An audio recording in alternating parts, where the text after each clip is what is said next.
Delhi liquor కేసులో మళ్లీ ED దూకుడు పెంచింది. ఇన్నాళ్లు సైలెంట్ గా ఉన్న ఈడీ మరోసారి నోటీసులు జారీ చేసింది. రేపు విచారణకు రావాలంటూ బీఆర్ఎస్ ఎమ్మెల్సీ కవితకు ఈడీ నోటీసులు జారీ చేసింది. ఇదే విషయానికి సంబంధించి మరింత సమాచారం ఢిల్లీ నుంచి మా ప్రతినిధి రాజు లైవ్ లో అందిస్తారు. Raju. Yes Santosh, Delhi liquor scam కు సంబంధించి కీలక పరిణామమే జరిగిందని చెప్పుకోవచ్చు. ఎందుకంటే గత కొంతకాలంగా ఎమ్మెల్సీ కవితకు ఈడీ నుంచి ఎటువంటి నోటీసులు లేవు. గత ఏడాది మార్చిలో కవితను విచారణ జరిపారు 3 రోజుల పాటు. ఆ తర్వాత సుప్రీంకోర్టులో కవిత పిటిషన్ కూడా వేశారు. అయితే దీనికి సంబంధించినటువంటి కోర్టు ఆదేశాలకు అనుగుణంగానే తాను వెళ్తానని చెప్పి కవిత గతంలోనే స్పష్టం చేశారు. గతంలో సెప్టెంబర్ నెలలో చివరిసారిగా కవితకు ఈడీ నోటీసులు ఇచ్చింది. అయితే ఈరోజు కవితకు మళ్ళీ ఈడీ నోటీసులు జారీ చేసింది. ముఖ్యంగా లిక్కర్ కేసులో తమ ముందు రేపు హాజరు కావాలని చెప్పి కవితకు నోటీసులు జారీ చేశారు. వాస్తవానికి గతంలో అంటే ఏదైతే సుప్రీంకోర్టులో విచారణ జరిగిన తర్వాత దాని ఆదేశాల ప్రకారం మాత్రమే తాను ఈడీ ముందు హాజరవుతానని చెప్పారు.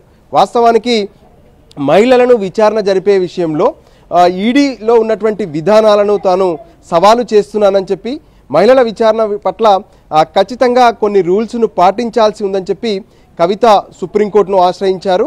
అయితే సెప్టెంబర్లో జరిగినటువంటి విచారణ సందర్భంగా కవితకు అప్పుడున్నటువంటి నోటీసులను నిలిపేశారు. సో తర్వాత నోటీసులకు సంబంధించినటువంటి విషయంలో కావచ్చు, తర్వాత ఈడీ విచారణకు సంబంధించినటువంటి విషయంలో మాత్రం ఎటువంటి స్పష్టతనివ్వలేదు. అయితే ఈ మధ్య కాలంలో లిక్కర్ కేసులో ఇతరులకు అంటే కొంతమందికి ఇప్పటికే బెయిల్ ఇచ్చారు, మరికొంతమంది అప్రూవర్గా కూడా మారారు. అయితే లిక్కర్ కేసులో సౌత్ గ్రూపుకు సంబంధించినటువంటి విషయం పైన దర్యాప్తు సంస్థలు ప్రత్యేకంగా ఫోకస్ పెట్టారు. సో సౌత్ గ్రూప్లో కీలకంగా కవిత, దాంతోపాటు అరుణ్ రామచంద్ర పిల్లై, మిగతా మాగుంట రాఘవ, అభిషేక్ బోయిన్పల్లి వీళ్ళందరూ కూడా వ్యవహరించారని చెప్పి గతంలోనే ఈడీ వీళ్ళపైన ఆరోపణలు చేసింది. అంతేకాదు దీనికి సంబంధించి ఖచ్చితంగా కవితను విచారణ జరపాలని చెప్పారు. మరోపక్క కవిత ఉపయోగించినటువంటి సెల్ ఫోన్లను ఆధారాలు దొరకకుండా నాశనం చేశారని చెప్పి కూడా ఈడీ ఆరోపించింది. అయితే ఎమ్మెల్సీ కవిత మాత్రం తాను ఉపయోగించినటువంటి సెల్ ఫోన్లన్నిటినీ ఈడీకి సబ్మిట్ చేసింది. దానిపైన కూడా వాళ్ళు ల్యాబ్ అనాలసిస్ తీసుకుంటారు, టెక్నికల్ ఎవిడెన్స్ సేకరిస్తారని చెప్పి కూడా గతంలోనే ఈడీ స్పష్టం చేసింది. అయితే తాజాగా ఇప్పటికిప్పుడు నోటీసులు ఇవ్వడం వెనక మతలబ్ ఏంటి అనే విషయాన్ని కనుక కొంత పరిశీలిస్తే వాస్తవానికి ఢిల్లీ లిక్కర్ కేసుకు సంబంధించి ఇప్పటికే ఢిల్లీ సీఎం అరవింద్ కేజ్రీవాల్కు సైతం నోటీసులు జారీ చేశారు. కేజ్రీవాల్ 4 సార్లు నోటీసులు జారీ చేసినా ఇప్పటి వరకు హాజరు కాలేదు. ఈసారి కూడా కేజ్రీవాల్ హాజరవుతారా లేదా అనేది ఇంకా స్పష్టత రావడం లేదు. ఇక మరోపక్క ఏదైతే సౌత్ గ్రూప్కు సంబంధించినటువంటి విషయంలో 100 కోట్ల రూపాయలు ఆమ్ ఆద్మీ పార్టీకి చేరవేసింది సౌత్ గ్రూప్ లాబింగ్ మొత్తం కూడా బెనిఫిట్ పొందడం.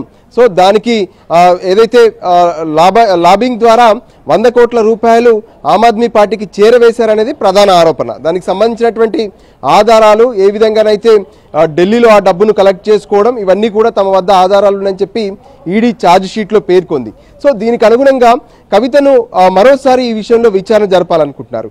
కానీ కవిత మాత్రం సుప్రీంకోర్టులో వేసినటువంటి పిటిషన్ ఆధారంగా తన విచారణకు సంబంధించి అంటే గతంలో మనం చూసాం కవితను విచారించినటువంటి సందర్భంలో రాత్రి 8 వరకు కూడా విచారణ జరిపారు. అంతేకాదు కొంత ఎవరైతే సాక్షులుగా ఉన్నారని చెప్తున్నటువంటి ఈడీ అంటే అరుణ్ రామచంద్ర పిల్లై కవిత పేరును తీసుకొచ్చారు అని చెప్పారు. సో అరుణ్ రామచంద్ర పిల్లైని 3rd డిగ్రీ ప్రయోగించారు ఆయన పైన, అతన్ని బెదిరించి తన పేరు చెప్పించారని చెప్పి కూడా కవిత స్పష్టం చేసింది. సో దానికి అనుగుణంగా ఆ తర్వాత అరుణ్ రామచంద్ర పిల్లై ప్రత్యేకంగా ఏదైతే రౌజ్ ఎవెన్యూ స్పెషల్ కోర్టులో తను ఒక రిట్రాక్ట్ పిటిషన్ కూడా వేశారు. అంటే తను కవితకు సంబంధించి స్టేట్మెంట్ ఏదైతే ఇచ్చానో దాన్ని వెనక్కి తీసుకుంటానని చెప్పి ఆయన స్పష్టం చేస్తూ ఒక పిటిషన్ వేశారు. కానీ ఆ పిటిషన్ సైతం తర్వాత చివరి విచారణ సందర్భంగానే ఆ పిటిషన్ విచారిస్తామని చెప్పి రౌజ్ ఎవెన్యూ స్పెషల్ కోర్టు స్పష్టం చేసింది. సో ఇప్పుడు కవిత ముందున్నటువంటి ఆప్షన్స్ ఏంటంటే తన అడ్వకేట్స్ ద్వారా మాట్లాడడం, తను ఈ విచారణకు హాజరు కాకపోతే ఎటువంటి రిప్లై ఇవ్వాల్సి ఉంటుంది. అంటే తను సుప్రీంకోర్టులో కేసు వేశారు, ఆ తర్వాత ఈ విచారణకు సంబంధించి కావాలనుకుంటే ఏదైతే తను హైదరాబాద్లో విచారణకు హాజరవుతానో తన నివాసంలో మీరు విచారణ జరుపుకోవచ్చు అని కూడా చెప్పారు. సో ఈ విషయాలన్నింటినీ కూడా ఉటంకిస్తూ మరొకసారి ఈడీకి రిప్లై ఇచ్చే అవకాశం కనిపిస్తుంది. ఎందుకంటే ఈ రోజే నోటీసులు ఇచ్చారు, రేపు రమ్మని అడుగుతున్నారు. అంటే తను ఒక రాజకీయ నేతగా ఉన్నటువంటి వ్యక్తిగా సో ఖచ్చితంగా కొన్ని అపాయింట్మెంట్స్ కూడా ఉంటాయి. గతంలో తను ఈడీ ముందు హాజరు కానప్పుడు ఇదే విషయాలను చెప్పారు. తనకు ముందే కొన్ని ఎంగేజ్మెంట్స్ ఉన్నాయి, కొన్ని కార్యక్రమాలు ఉన్నాయి, పార్టీకి సంబంధించి కావచ్చు, తను ప్రజాప్రతినిధిగా ఉన్నాను, సో ఖచ్చితంగా తనకు ఈ కార్యక్రమాలన్నింటినీ హాజరు కావాలి, మరొక డేట్ను హాజరవుతానని కూడా చెప్పారు. సో అటువంటి అంశాలకు సంబంధించినటువంటి ప్రస్తావన తీసుకొచ్చే అవకాశం కనిపిస్తుంది.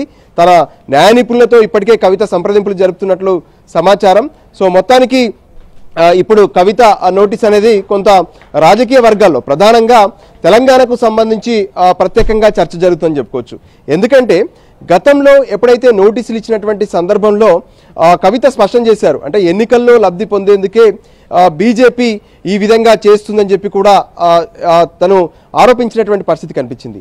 కానీ ఇప్పుడు మళ్ళీ ఎన్నికల కాలం వచ్చేసింది, అంటే పార్లమెంటుకు సంబంధించినటువంటి ఎన్నికల నోటిఫికేషన్ కూడా ఇప్పటికే ఎన్నికల సంఘం సిద్ధమవుతుంది. ఇప్పుడు మళ్ళీ కవితకు నోటీసులు ఇచ్చారు. మరి ఈ విషయాన్ని కవిత ఏ విధంగా తీసుకుంటుందనేది కూడా చూడాల్సినటువంటి అవసరం ఉంది. మొత్తానికైతే లిక్కర్ కేసుకు సంబంధించి దర్యాప్తు సంస్థలు మాత్రం లైట్ తీసుకోవడం లేదు. ఎందుకంటే ఈ కేసులో మనీష్ సిసోడియాకు ఇప్పటి వరకు, అంటే తనను అరెస్ట్ చేశాక ఇప్పటి వరకు బెయిల్ ఇవ్వలేదు, తను ఇంకా జైల్లోనే ఉన్నారు. మరోపక్క ఢిల్లీ సీఎం అరవింద్ కేజ్రీవాల్ కూడా ప్రస్తుతం నోటీసులు ఇచ్చారు. ఇప్పుడు తాజాగా కవితకు కూడా నోటీసులు ఇచ్చారు. సంతోష్. రాజు, అయితే కవిత గతంలో వాడిన ఫోన్లన్నీ కూడా ధ్వంసం చేశారు అంటూ కూడా ఈడీ పేర్కొంటోంది. అయితే కవిత నేను ఈడీకి సమర్పించాను ఫోన్లన్నీ కూడా అని చెప్తోంది. దీన్ని ఎలా చూడాలంటారు? ఖచ్చితంగా ఈ విషయంలో కవిత గతంలోనే ఒక ఆన్సర్ ఇచ్చారు.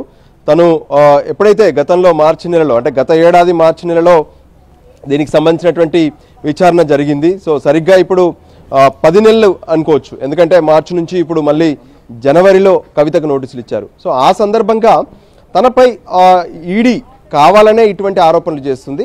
తను ఉపయోగించినటువంటి సెల్ ఫోన్స్ అన్నీ కూడా భద్రంగా ఉన్నాయి, వాటి నుంచి మీరు ఎటువంటి టెస్టులైనా చేసుకోవచ్చు, వాటి నుంచి మీరు సమాచారాన్ని తీసుకోవచ్చు అంటూ కవిత స్పష్టం చేసినటువంటి సందర్భం కనిపించింది.